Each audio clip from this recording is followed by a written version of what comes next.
Kira, Jeffrey, episode 59, Geoff and Kira live on this Friday of all Fridays. How are you? I'm good. How are you? I'm good. I'm good. It's starting to warm up a little bit, springtime. Hopefully more optimism in the world from last year. I think that's a big TBD, to be determined. It's been quite a year. But we're hanging in there out here in Los Angeles. How's Atlanta? Good? Um, it's good. Yeah, we had tornado watches last night, and I think which a tornado watch is different than a tornado warning. So a tornado warning is like the potential for a tornado. A tornado watch means that there is a tornado that's touched down and that a meteorologist has seen it. So we've been having some fun thunderstorms here. But otherwise, it's getting nice and warm. The flowers are blooming. The bees are buzzing. It's all like, spring again. We're out of the hell of winter and, back to hopefully positivity in the world. That's yeah, no, that's great. I remember when I lived in Missouri, I remember we would get tornado warnings and tornado watches all the time. So it's Oh, so you know the difference. I'm like explaining to you, I'm like, this is what a tornado is. You're like, yeah, bitch. I grew up with tornadoes. no, I remember it, and it's good for people listening because if a tornado, um, hit Los Angeles, we would it would be mass panic. We can't when it rains here, we're panicked. But a tornado, I can only imagine the Well, it's interesting because LA, when there is a gust of wind, trees are falling down and transformers are blowing, and it's yeah, like it's true. mass chaos. And there's like palm tree leaves all over the place. I mean, it's like stay indoors if it's more than like 5 mile per hour winds in Yeah, LA. it's completely that's completely accurate. Um, we're quite the quite weather averse. We're used to 72 and sunny. That being said, now that we're getting into hopefully the later stages of this pandemic that we've all been living through, that everyone's been talking about for at least a year now, that you and I have been talking about since January 2020, when we had our mask episode and you put the hoodie up and we were talking COVID a couple of months before everybody else. We were ahead of the gang there, Kira. We We were ahead of the were. gang. And that's when it was called the China virus. That was like that's what I mean, that wasn't even like anything Yeah. because that's all we knew at that point. I think January 27th was our first podcast when it came to this thing coming out of China where people are falling over, collapsing, and we were like, "What's this thing?" And the Wuhan, it was called the Wuhan virus back there too. Back then, I Wuhan, that's think it. the That's Wuhan right. virus. That's And right. and I remember in January 2020, there were people in Wuhan. I was like on Twitter and I was messaging with people that the pandemic was just in its origins and people were trying to get out of Wuhan. And I remember messaging people and I was messaging like the State Department and I was messaging like AOC and people trying to get people out of Wuhan, who were like from the USA and such. Like I remember messaging them, and one of them she got out and came here, and now we're friends on Twitter. But and her family lived in Wuhan at the time, so I remember Wow. doing that. But like nobody was really talking about it then, like hardly at all. Like people just didn't. Our news had hardly touched it in mid to late January 2020. But I remember early on how how different just the everything was, the coverage was overall. And then there was the whole closing the borders. And I remember one thing that never made sense to me about it, which I said in January 2020 when we talked, is they're talking about closing the airports and such, and then this one plane of Americans came and landed in the United States from Wuhan or whatever, and it didn't make sense because they wanted to quarantine that plane, and it's like hundreds of planes had been landing for months, and we're still landing, coming from all. Right. And then they're like, well, let's close the borders from China. Let's close the airports from China. But do people not understand that if we close the if we close the airports from China, there are people that are in China and going to other countries and then flying here.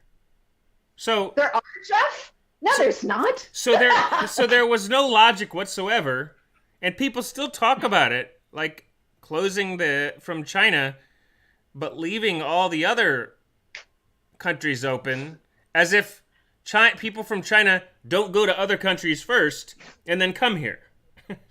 So none of that made sense to me, and I don't know if it still doesn't like register with people, but like closing that really didn't do much good because people go to another airport and then fly here. Right. That's still not registering with a lot of people, like from back then. So yes, it technically helps to close travel. Like I was all for that, but we do need to realize that planes had been landing for months and months on end. The virus was out and about everywhere, and I don't think people can come to accept that. And we were quarantined one plane in January 2020, like one plane of Americans landing. We were quarantining while the airports were landing from all over the world with planes of people that had been to China. Okay? If anybody's watching this right now, tell me if my logic is right or wrong, because this is how, like, I don't think anybody thought that through.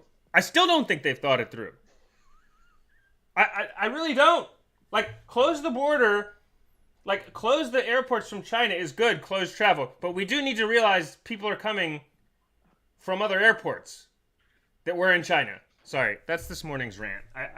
I still think about that every morning. I'm, like, traumatized, like, sitting here thinking about, is anybody thinking about that? I don't know. Anyway.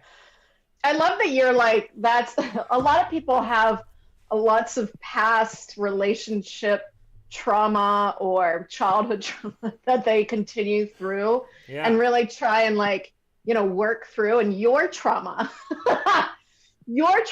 is that from a year ago when planes were landing from other countries and we were just quarantining just the one from China.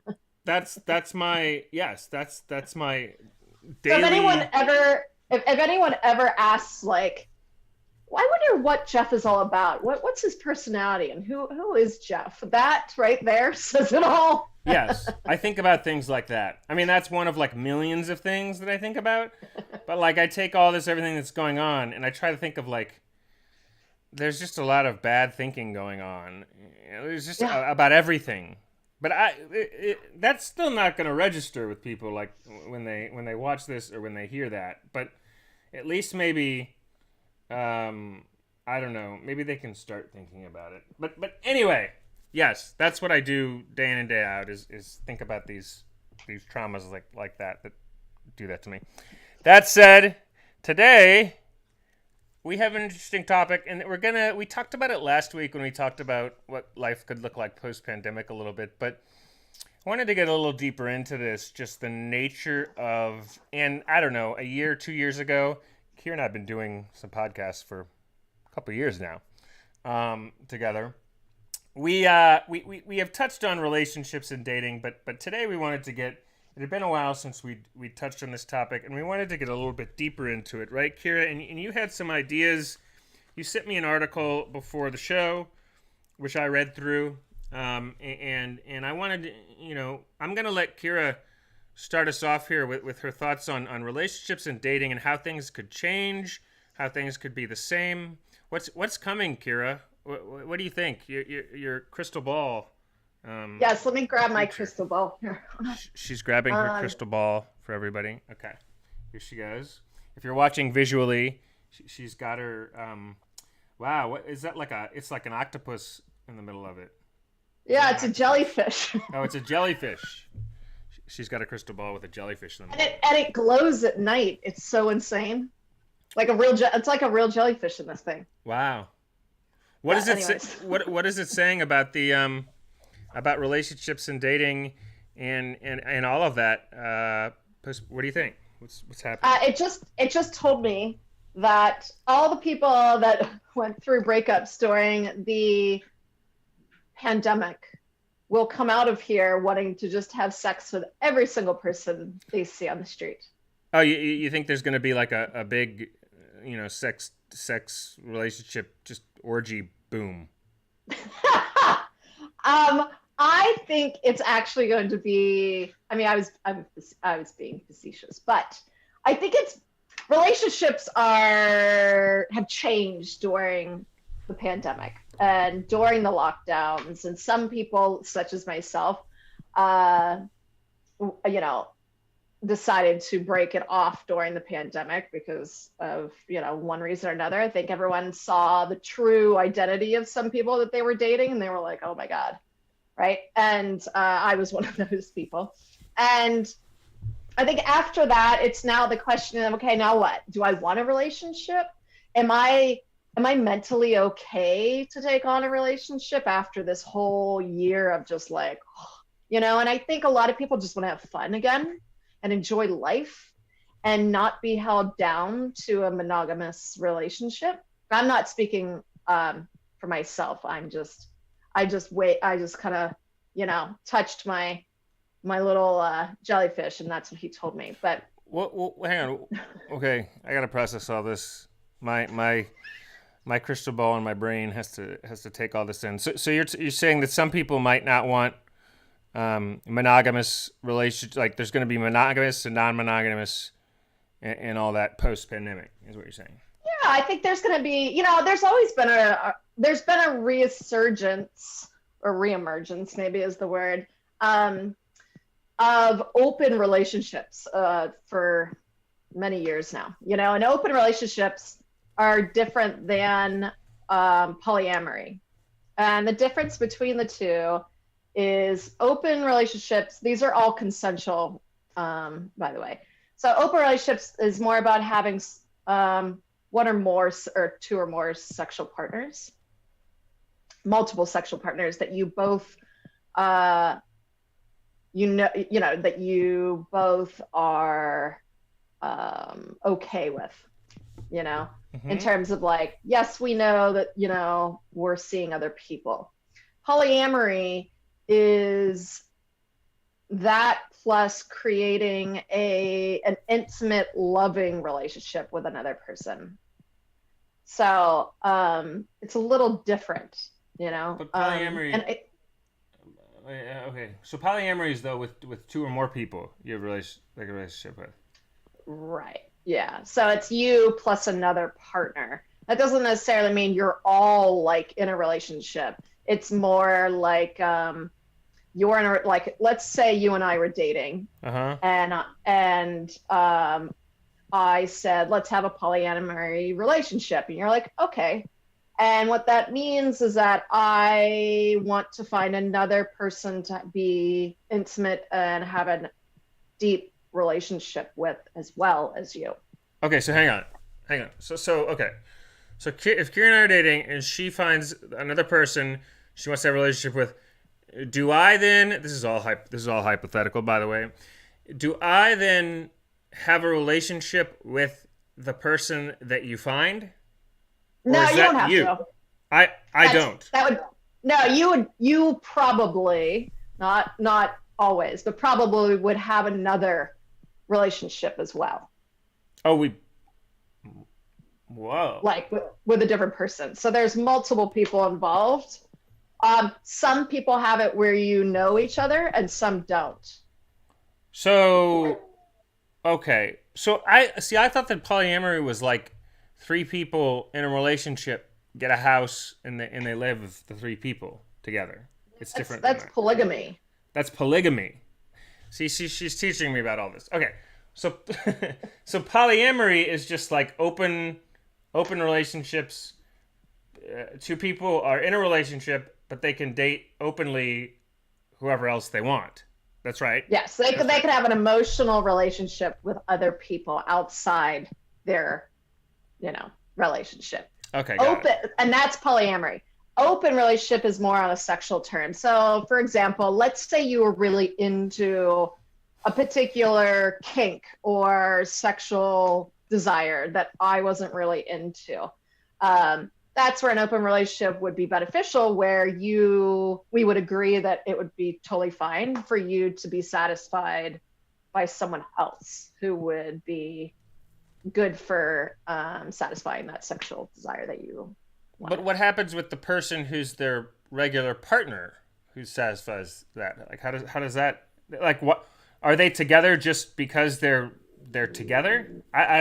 Or just because, so they're in love but not sex side of love. Yeah, they can have sex, but they if they're everyone has their own desires, and a lot of times you want to try something else with someone else outside the relationship, and if you both agree that that's okay, you can go and explore those sexual desires that you have with another person. And both sides in these type of relationships, they do this. This is what, and this is getting more and more common, right? People are doing this. Like, Yeah, so Google searches, or they did a study, I think, back in 2016, that 1 in 6 people or 1 in 5 people have had a consensual non-monogamous relationship. one in how many? In 1 in 5. 1 in 5. And Chris Martins is in here, and he says it sounds a lot like the '70s, and like it's we're headed into this, I think, realm post pandemic that is going to be very much like the '70s, right? Like after the wars, and we might be Yeah, headed for like this free flowing, more open with just everything from. I think it's been around for a while. It's not like this is a new thing. I think pop culture, social media, sex positivity, there's a lot more openness and freedom to talk about these things. Whereas before, people that would engage in opener polyamory wouldn't necessarily talk about it at dinner parties, because it was like, but there's a lot of celebrity relationships that do this now that talk about it openly. So it's becoming a little bit more of a natural thing, but I wouldn't say it's a new thing. Like, it's been around for a while. But You mean more and more more thing? people Go ahead. more and more people are interested in it, because we are reading more about our natural tendencies as a species, as being an animal, and wanting to explore outside our own relationship, as long as the two people agree to it and it's consensual. So more people are willing to. It sounds like what you're saying is more people are willing to talk openly about it. Like it's Yeah, I always think been. it's for example, and this is a terrible parallel, but so forgive me, but it's like mental health in the US. There was a time when mental health was not talked about, like PTSD, when the men came home from the war, World War II Yeah. or World War One, they would have like shell shock. That's what shell shock meant, and and there was lots of men, unfortunately, that suffered from it, and we didn't really know how to handle it, and it was just not talked about, and it was like, oh, he's just crazy, and it was just really horrible. Now it's PTSD, and it's kind of a normalized thing now, where it's like, oh, we all know about it, we all can empathize for the whole thing. It's like part of culture now that, oh, it's PTSD. It's not like, oh, that person's crazy. Whereas, comparing that to polyamory or open relationships, before, that would be kind of a hidden, like, in the closet type of thing where you don't talk about it. Whereas now it's becoming a little bit more, it's on television shows, and it's being normalized a lot more than it was in the past. So it's not a new thing. It's just that more and more people are talking about it and doing it. So it's not as like weird anymore. So I think, okay. And So I think what my crystal ball told me, and what I think is, coming out of the pandemic, if you're single, a lot, or there's going to be a lot of single people that are not necessarily going to want to jump into a monogamous relationship. They're going to want to explore lots of different people and things, and maybe have a close emotional attachment with one person, as well as having a sexual partner that satisfies them in other areas of their life. So I'm not entirely sure we're going to see an uptick in monogamous relationships. I actually think more people are going to probably stay single until they kind of get a little bit more emotionally, secure after such a, tumultuous year. And also, I think we're going to see more people exploring themselves and their desires and being a little bit more free with their relationships and that kind of thing. Okay, so there's just to clear this up.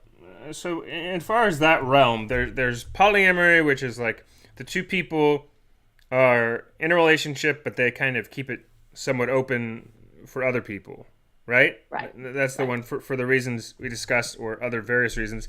Then there's polygamy, which is you have people that have like a relationship where they're in like where they're all in a relationship with one another. Is that the difference?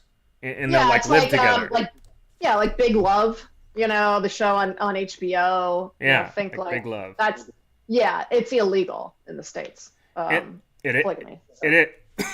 To have like three people living together in a relationship is illegal. Well, it's not illegal, right? You can do that. Well, marriage-wise, you're not allowed. Marriage-wise, right? But they do that because you see these stories in wherever, People Magazine or whatever. There's been stories of like, aren't there like 6 or 8 people living together all in a relationship? Like, doesn't that happen? Right? No, I'm sure. Absolutely. I mean, that's quite common. They just can't legally get married, I guess, is what, right? Right, and I think a lot of times people are realizing that to have multiple partners raising children is a lot easier than it is 2 people trying to raise children, and and you're kind of making a bigger unit of a family versus just keeping it siloed to 2 people. So but yeah, I mean, go ahead. Yeah, no, that's interesting. So okay, so relationships are going to expand in that way. It's going to be interesting to see how that happens. I wonder, like, inevitably, it is kind of like the next 70s where people get more and more open-minded and such about all that, which I think is great. What other ways are there? Just kind of everything, right? Like, I mean, there's like people there's like kink, and there's you've got all these. The other thing about this is there's a lot of sensitivity too around all of this, just with you get into like the kink and stuff, and then there's been articles and such with, I saw the Army Hammer.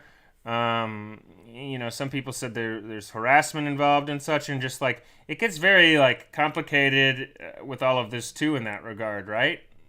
Yeah, for sure. I mean, I think the kink world is still going through its tumult, a bit of a difficult time, as it usually is, of people misunderstanding what it is and judging it, and they see a headline and they make an opinion on it when they really don't know what it is, or they have a particular kink themselves and they don't talk about it, because the kink world still is not really normalized at all. It's happening, but people don't talk about it openly, and in fact, it's often conflated with harassment and such, and so it makes people think even worse of it, right? Like, because it gets conflated with that, when it's a whole other world that hasn't really even had its day. You see everything great that's happening with LGBTQ, and then there's the kink world, and that's totally different. And so that's really interesting, because then you've got that, and then you've got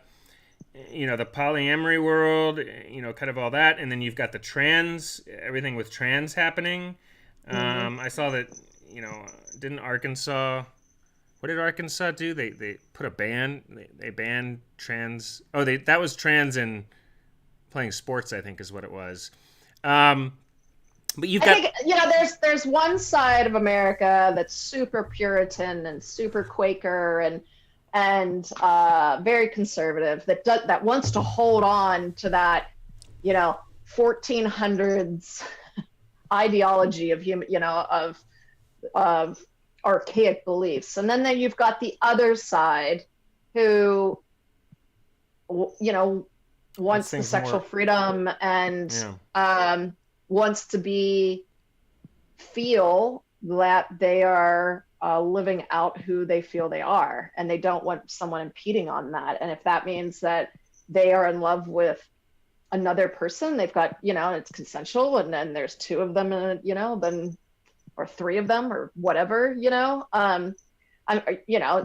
difference does it make? Or if someone was born a male and doesn't feel that they are male, and feels that, they would rather be a female, and that's, that's their choice. It's just, I think it's silly to have these states like try and impose like what they feel a human being should be. Like, I mean, we are all in charge of ourselves. I'm not necessarily need a government to tell you, like, what you should be believing in or not believing. It would be like if they outlawed, like, you can only have missionary sex. Like, what the hell? You know what I mean? It's just so ridiculous. It's like, I think the more the US gets out of its toddler phase, the more sexuality won't be seen as such a so like restrictive.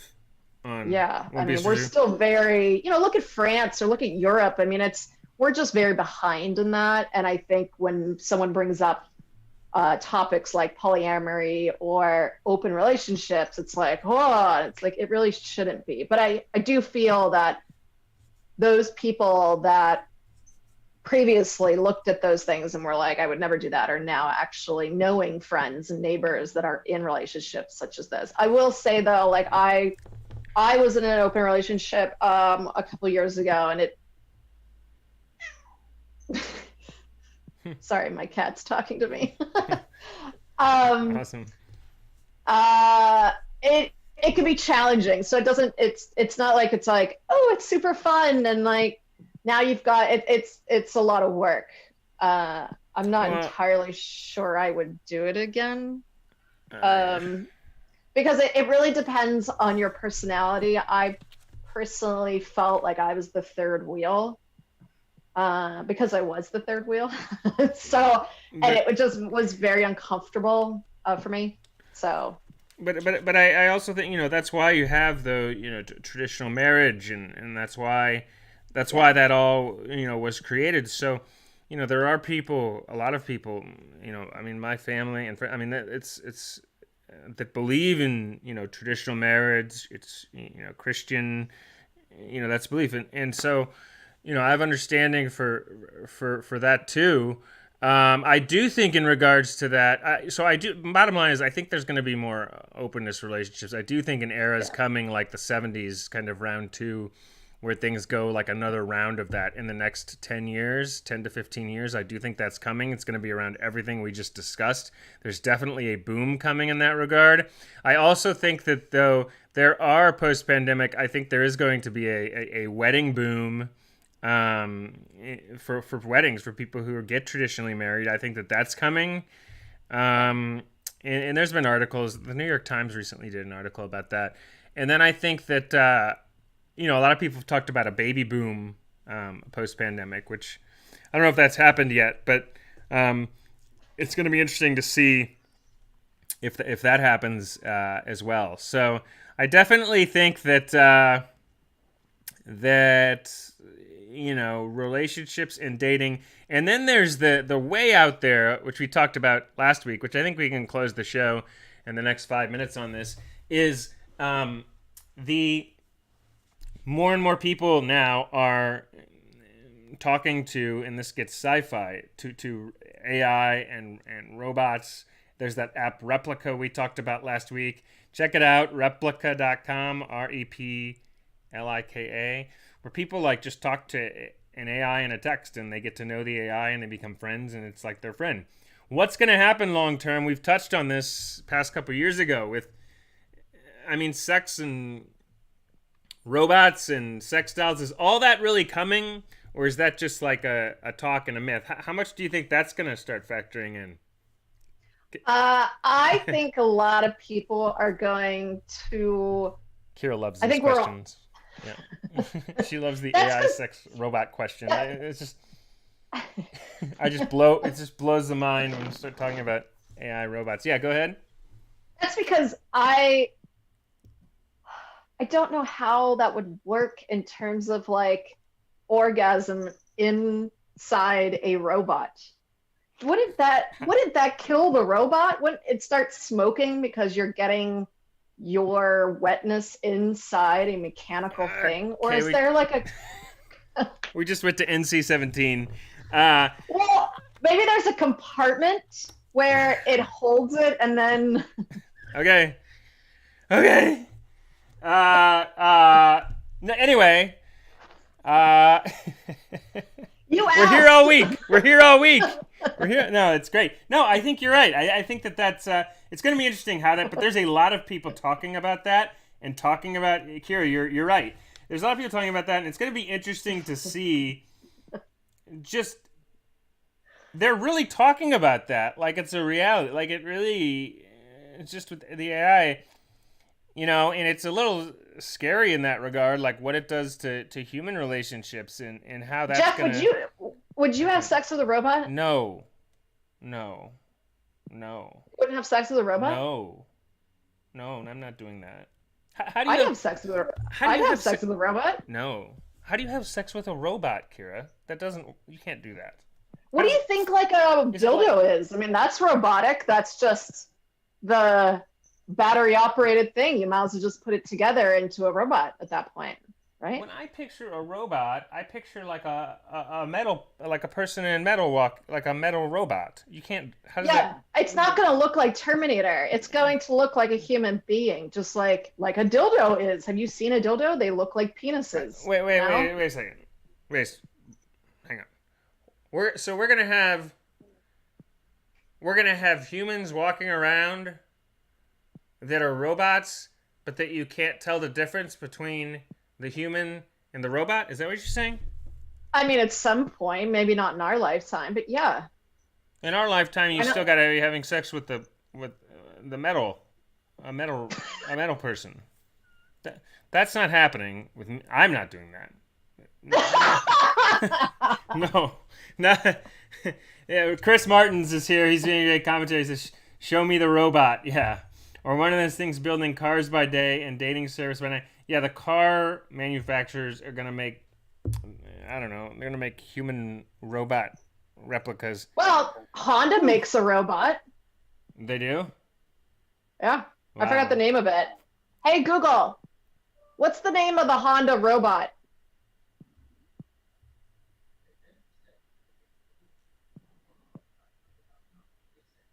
Google's thinking. Oh, a Simo. A SEMO. Okay. What does that mean? What is a SEMO? Like a sex robot. No, it's just a robot. It like moves around. It's like Wally. Why are they inventing? What do they think they're gonna do with these robots? I know we got to wrap up here in the next couple minutes, but what are they doing with these? Like you see these robots that have like a Yeah, they're gonna head have sex and with them. They're no, gonna be. but you see a person's head and then like a metal body. What are they doing with these robots? Are the robots just there because it's cool to make a robot? I still don't Yeah. understand what they I think the mean, robot's going to do at that point besides kind of ask your talk to you. boy Elon. Ask your boy Elon. He'll know. I need to talk to Musk about this. I'm going to give Musk a call. We're going I to Musk on the guarantee. show. Huh? I guarantee. I guarantee you would have sex with a robot. Not as they no. I can't. You would have sex with a Not. robot? I need to take a poll on Twitter. How many of y'all would have sex with a robot? I know, but like women already do that with dildos. So what's the difference? Okay. I woo. Kira, you've blown my mind. I mean, truly, this is so fascinating. Like, but Chris says, what if you didn't know it was a robot? Well, That's at some interesting. point we won't know it's a robot. At some point it's going to be like at some point there will be a discrimination between robots and humans. Now, not in our lifetime, but in the future, if the Earth is still here, there absolutely will be humans, and then there will be robots, but they will be so they'll be so similar to what humans look like that there will be like a discrimination against the two, you know? Like that person's in a relationship with a robot and that person's not, or you won't be able to tell. Yeah. Maybe the robots Or you might. maybe they're already here. Maybe Elon Musk is one of them. I mean, who's to say? I mean, you know, maybe they're already walking around and people don't even know it. you might have already had sex with a robot and you don't even know. How about that? Anyone out there, you might have already and you don't know. I can't handle this. Anyway, we're here all week. Relationships, post-pandemic, and the rise of the AI robot, sex robot, and everything else. Open-mindedness, relationships. When you get to the robots, it's going to be really interesting. So, I think with that said, this was fun today, Kira. This was a good chat about it all, as always. I mean, I would say my ending remarks would be careful with having sex with robots. I don't know where the fluids go. 1, 2, polyamory and open relationships. There's nothing wrong with them.